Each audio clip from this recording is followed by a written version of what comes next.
So the big historical shift in the evolution of public health has been fundamentally from dealing with contagious disease to dealing with chronic disease. If you don't have a medical form of prevention or cure for contagious disease, then your only way of tackling it is to impose on people's behavior. You lock them up in isolation, you quarantine them, you inspect them, you test them, you forbid certain kinds of behaviors, you interrupt chains of contact. These are the tools that humanity has used since biblical times, and they haven't really changed very much. They're the ones we're using today against COVID. But in the meantime, as biomedical solutions have been found for most contagious diseases, this has no longer been necessary. We now clean up urban filth, we vaccinate, we cure, and the result is that diseases like cholera, plague, yellow fever, typhoid, and so forth have disappeared. Instead, what we have are cancer, heart disease, obesity, and other diseases that are in large measure the outcome of individual decisions and lifestyle choices. And the way to deal with them tends to be through education, behavioral campaigns. You try to get people to eat and live more healthily, you get them to exercise more, you get them to smoke less, and so forth. In other words, public health in the modern world is increasingly dependent more and more on individual decisions that are voluntarily adopted, even if it takes some prodding from the state to get you to adopt these behaviors. These are voluntarily adopted behaviors. They're not collective decisions that involve a great deal of compulsion. So you could say that public health has shifted from a kind of collective to an individualized approach to disease. Now that's all well and good, and it works until you get a disease like COVID that comes along.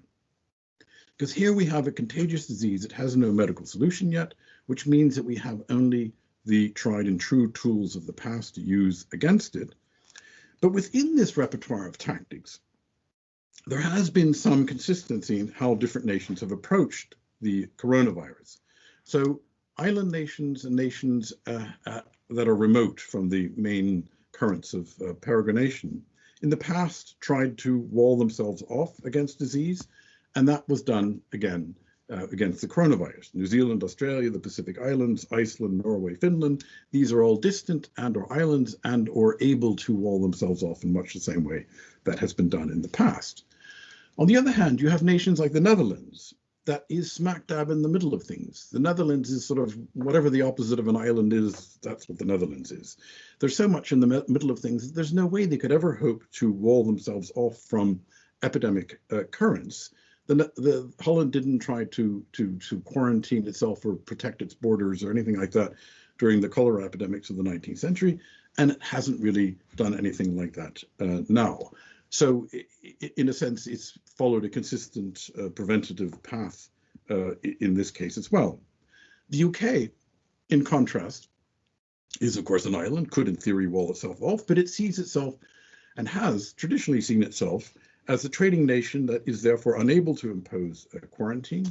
It's a nation where you could say that the economy trumps geography and trumps topography, and that has been the case too in the coronavirus.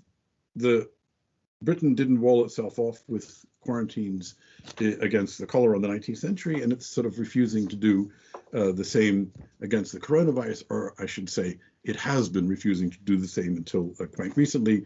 For the first time, we're now talking in the UK about actually shutting down travel in a sort of serious sense. So things may change, but until now, there's been a kind of consistency in the historical approach, also in the sense that the UK sees itself as much more tied in to travel flows and currents of trade and commerce and tourism and travel and so forth than its island stature might otherwise lead you to expect.